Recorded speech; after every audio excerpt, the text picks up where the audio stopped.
ناظرین السلام علیکم، میں ہوں عنایت اللہ کامران اور پروگرام کا نام ہے میری زبان سے۔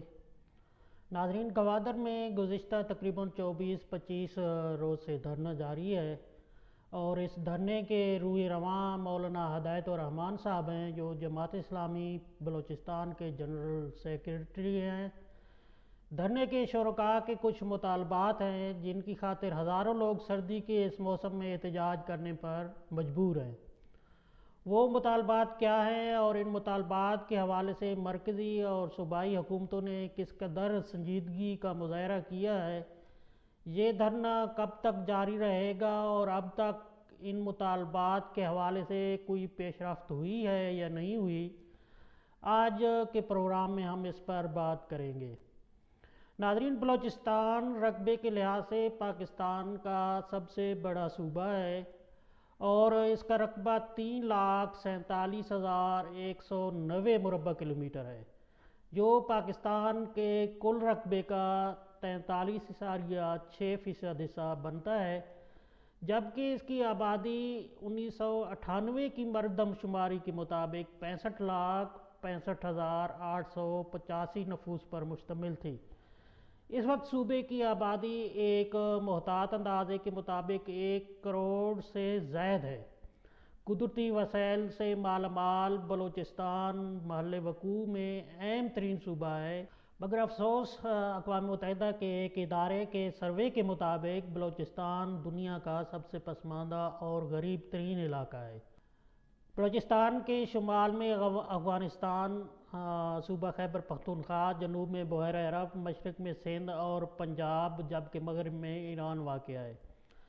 اس صوبہ کی 832 کلومیٹر سرحد ایران اور 1120 کلومیٹر طویل سرحد افغانستان کے ساتھ ملی ہوئی ہے، جبکہ 760 کلومیٹر طویل ساحلی پٹی بھی بلوچستان میں ہے۔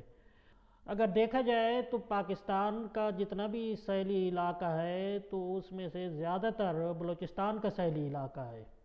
قیام پاکستان کے وقت یہ مشرقی بنگال، سندھ، پنجاب اور صوبہ خیبر پختونخوا کی طرح برطانوی راج کا باقاعدہ حصہ نہیں تھا، بلکہ 1947 تک پاکستان کا موجودہ بلوچستان کا صوبہ 5 حصوں میں تقسیم تھا۔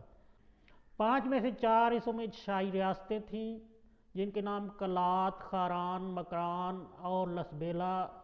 ایک برٹش انڈیا کا علاقہ برٹش بلوچستان تھا۔ کلات، خاران، مکران اور لسبیلا پر برطانوی ایجنٹ بھی نگران تھے۔ کلات، لسبیلا، خاران اور مکران کے علاقے وہی تھے جو آج بھی اسی نام کی ڈویژن کی صورت میں موجود ہیں۔ برٹش بلوچستان میں موجودہ بلوچستان کی پشتون پٹی، لورالائی، پشین، مسلم باغ، قلعہ سیف اللہ اور قلعہ عبداللہ، یوب اور چمن کے علاوہ کوئٹہ اور بلوچ علاقہ، ضلع چاغی اور بگٹی اور مری ایجنسی کوہلو کے علاقے شامل تھے۔ اس وقت گوادر خلیجی ریاست عمان کا حصہ تھا جو خان آف کلات نے عمان کو دیا تھا۔ مکران اور لسبیلا کے پاس سمندری پٹی تھی، جبکہ باقی 3 علاقے کلات، خاران اور برٹش بلوچستان خشکی میں گھرے ہوئے تھے۔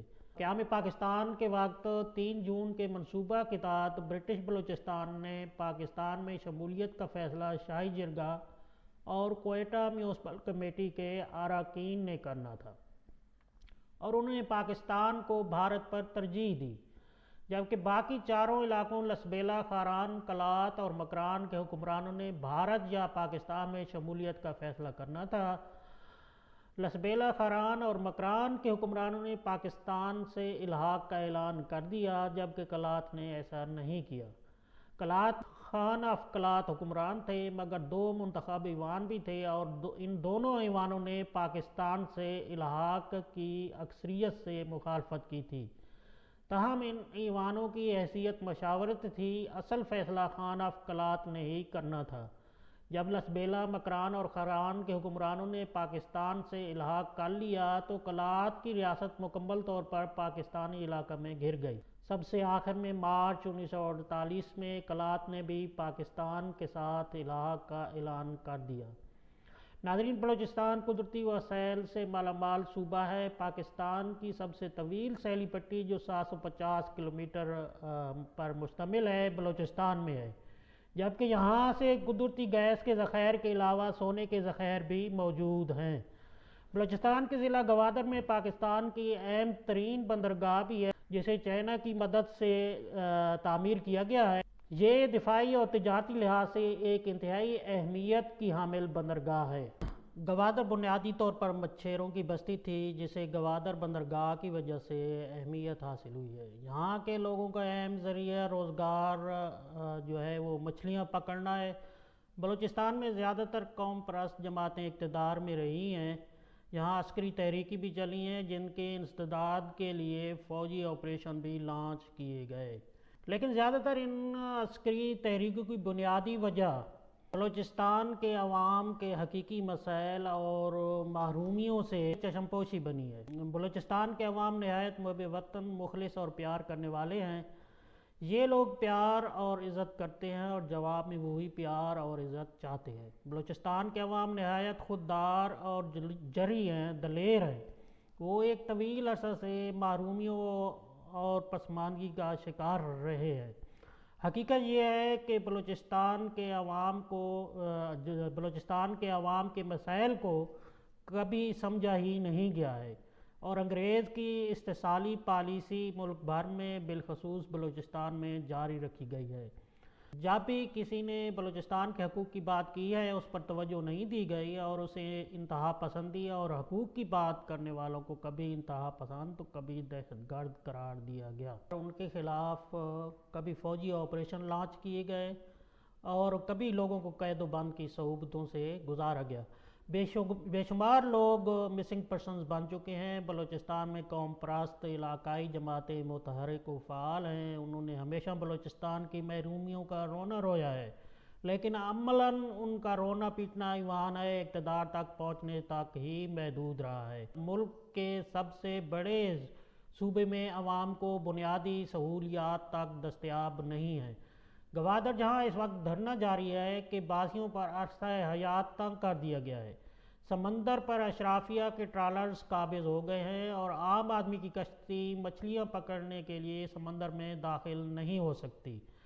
جگہ جگہ چیک پوسٹ قائم کر کے عوام کی عزت نفس مجروح کی جاتی رہی ہے۔ بے روزگاری انتہا کو چھونے لگی ہے۔ تعلیمی حوالے سے بات کی جائے تو وہاں اگر سکول موجود ہیں تو سٹاف نہیں ہے، بلڈنگ مناسب نہیں یا دیگر سہولیات موجود نہیں ہیں۔ صحت کے حوالے سے مناسب علاج معالجے کی سہولیات دستیاب نہیں ہیں۔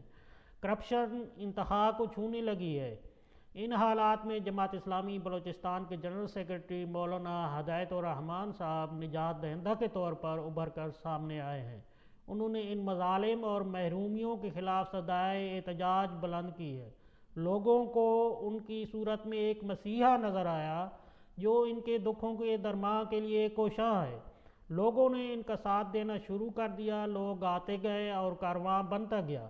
چنانچہ گوادر کے مقام پر دھرنا دیا گیا جو تاحال جاری ہے۔ آج اس دھرنے کو 24 روز ہو جائیں گے۔ ابتدا میں لوگوں نے سمجھا کہ یہ دھرنا چند روز میں ختم ہو جائے گا، لیکن آج اس دھرنے کو 24 روز ہو رہے ہیں۔ حق دو تحریک کے قائدین اور شرکاء نہ صرف اس میں بھرپور جذبہ کے ساتھ موجود ہیں بلکہ اس دھرنے کے شرکاء میں اضافہ ہو رہا ہے۔ مطالبات کے حق میں بلوچستان کی تاریخ میں پہلی بار ہزاروں خواتین نے ریلی نکالی۔ تحریک کے اثرات گوادر سے نکل کر بلوچستان کے دیگر علاقوں تک پھیل رہے ہیں۔ لوگ مولانا ہدایت الرحمان کی قیادت میں پرعزم ہیں کہ وہ اپنے مطالبات تسلیم کرا لینے میں کامیاب ہو جائیں گے۔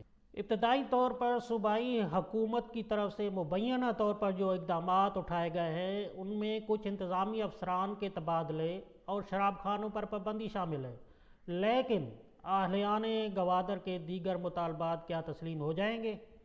سب سے بڑا مسئلہ بے تحاشا چیک پوسٹوں کا خاتمہ ہے۔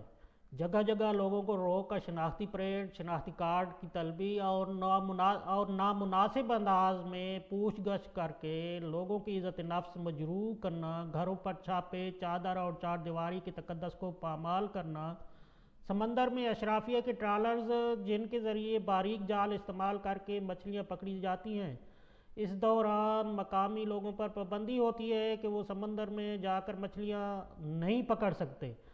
کوسٹ گارڈز کا انتہائی غیر اخلاقی رویہ، عام لوگوں کی کشتیاں پکڑ لینا، کشتیوں اور لوگوں کو گرفتار کر لینا، کشتیوں کو ضبط کر لینا یا ان بھاری جرمانے عائد کر دینا، ان تمام اقدامات کی وجہ سے لوگوں کی عزت نفس مجروح ہوتی ہے، لوگوں کو ذلیل و خوار کیا جاتا ہے اور لوگ بے روزگاری کا شکار ہوئے، لوگوں کو ہراساں کیا جاتا رہا ہے اور اس وجہ سے لوگوں میں بے چینی پیدا ہوئی ہے۔ مولانا ہدایت الرحمان کی طرف سے کیے گئے تمام مطالبات نہ صرف حقیقت پر مبنی، جائز، آئینی حدود کے اندر قانون کے مطابق ہیں بلکہ قابل عمل بھی ہیں۔ یہ مطالبات محض ایگزیکٹو آرڈرز کے محتاج ہیں، لیکن ملک پر مسلط عاقبت نااندیش قیادت اور مفاد پرست اشرافیہ کے لیے شاید یہ قابل قبول نہیں ہے۔ یہی وجہ ہے کہ 23 روز گزر جانے کے باوجود صوبائی اور وفاقی حکومتوں نے روایتی ہتھ کنڈوں اور ٹال مٹول سے کام لینے کی کوشش کی ہے۔ روایتی تاخیری حربے استعمال کیے جا رہے ہیں تاکہ لوگوں کے جذبات ٹھنڈے پڑ جائیں، ان میں مایوسی پیدا ہو اور آخر کار وہ مایوس ہو کر اٹھ جائیں۔ استحصالی طاقتوں نے ہمیشہ یہی حربے استعمال کیے ہیں۔ ان حربوں کے ساتھ گرفتاریاں، مقدمے اور پابندیاں بھی ہمیشہ سامراجی، استعماری اور استحصالی قوتوں کا وتیرہ رہا ہے۔ مولانا ہدایت الرحمان کے ساتھ بھی یہ طریقہ اختیار کیا گیا ہے۔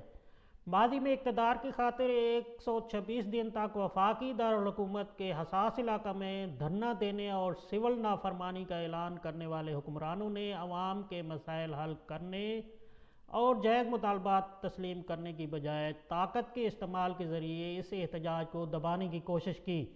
اس حوالے سے میڈیا ذرائع کے مطابق 5,500 پولیس اہلکار اور افسران کو دھرنے کے مقام پر تعینات کیا گیا ہے۔